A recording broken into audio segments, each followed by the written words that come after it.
আমার বাসার সবচেয়ে ফেভারিট খাবার গরুর মাংস আর এই যে বড় বড় করে আলু দিয়ে ঝোলও না, একটু হালকা গ্রেভি টাইপের। তো আজকে আমি রান্না করব, ভাবলাম আপনাদের সঙ্গে শেয়ার করি।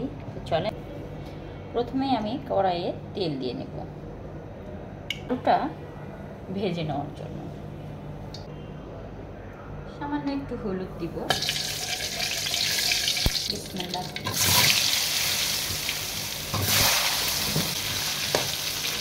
আলুটা একটু লাল লাল করে ভেজে নেব। সত্যি কথা বলতে আমার বাসায় গরুর মাংস হইলে আর কারো কিছু তেমন লাগে না। আর একটা আছে হাঁস। এই হাঁস আর গরুর মাংসের পাগল আমার বাসার সব মানুষ। তো আমার প্রায় ভাজা হয়ে গেছে, এর থেকে আর বেশি লাল লাল করব না।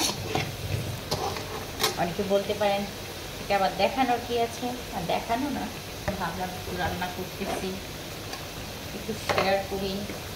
এতে আমার ভিডিওটা ছাড়লে দেখা যাচ্ছে আমার ফেসবুকে যে প্রবলেমটা হয়েছে সেটা দূর হবে। রেগুলার ভিডিও ছাড়ি না, এতে একটু প্রবলেম হয়েছে। যাই হোক এই আলু আমি উঠিয়ে নিলাম, আর পরিমাণ মতো আবার একটু তেল দিয়ে দিব। তেলটা গরম হয়ে আসছে, এখানে আমি পরিমাণ মতো পেঁয়াজটা দিয়ে দিচ্ছি আর কাঁচামরিচটা আমার বাসায় দিতেই হবে, বলে লাভ নাই।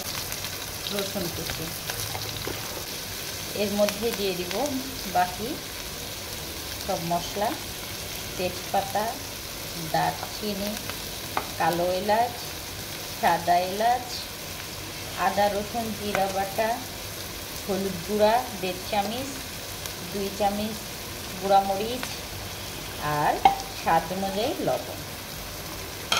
আজকে একটু ভিন্ন রকমভাবে রান্না করতেছি, এইভাবে সাধারণত করা হয় না। দেখা যাচ্ছে একদম পুরো মাথায় দিয়ে মাংসটা কষিয়ে নিয়ে তারপরে। তো এই পর্যায়ে আমি আর একটু তেল দিব, তেলটা একটু কম লাগতেছে আমার কাছে।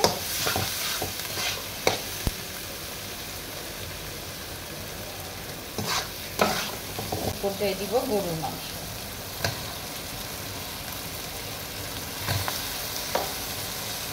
প্রায় 2 কেজির মতো আছে এখানে। খুব ভালো করে নাড়াচাড়া দিয়ে মশলাটা একটু কষিয়ে নিব, আর যে পানিটা বাহির হবে সেটা দিয়ে কষানো হবে। আর এই পর্যায়ে আমি দিয়ে দিব পানি, বেশ খানিকটা। এতে মাংসটাও সিদ্ধ হবে, মশলাটাও ভালো করে কষানো হয়ে যাবে। কষানো শেষে আবার একটু ভেজে নিয়ে ঝোল দিয়ে দিব। তখন এই পর্যায়ে ঝেপে দিব। তো দেখি এই অবস্থা, এখন প্রায় অর্ধেক পানিটা শুকিয়ে আসছে। এই পর্যায়ে একটু নাড়াচাড়া দিয়ে নিব, সঙ্গে আলু যেটা ভেজে রেখেছি আলুটা অ্যাড করে দেব।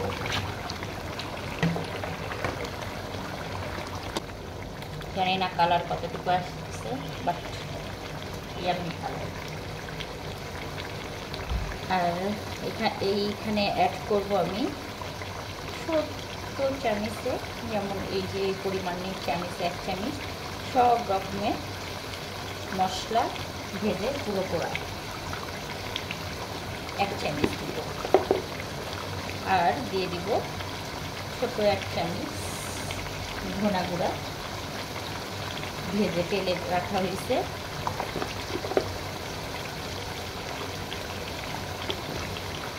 আর দিয়ে দিব 1 চামচ জিরা ভেজে তেলে রাখা আছে, এটাও 1 চামচ পরিমাণ, সেই ছোট্ট চামচগুলাই। বড় চামচে 4 ভাগের 1 ভাগ, এই চামচের সাইজ। দেওয়ার পরে এটা এখন ভালো করে আবারও ভেজে নেব। এক কথায় তেল বাহির হয়ে আসবে এতে এখন। আর এই মশলাগুলো দেওয়ার পরে মাংসের কালারটা আরও দেখতে সুন্দর হয়, লোভনীয় হয়, এক কথায় শেষ। যেমন আমি একটু ক্যামেরাটা উপর দিয়ে একটু দেখাই, কতটা বোঝা যাচ্ছে জানি না, মশলা দেখলেই বুঝতে পারবেন কালার। যাই হোক,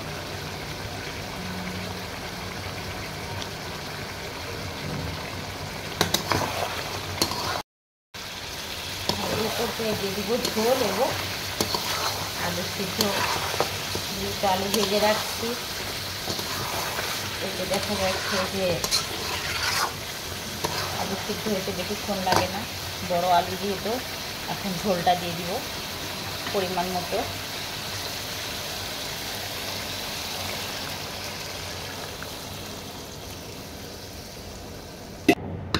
হয়ে আসার পর আবার আসছি, দেখি একটু। এই তো প্রায় হয়ে আসছে আমার মাংস, গরুর মাংস আলু দিয়ে ঝোল।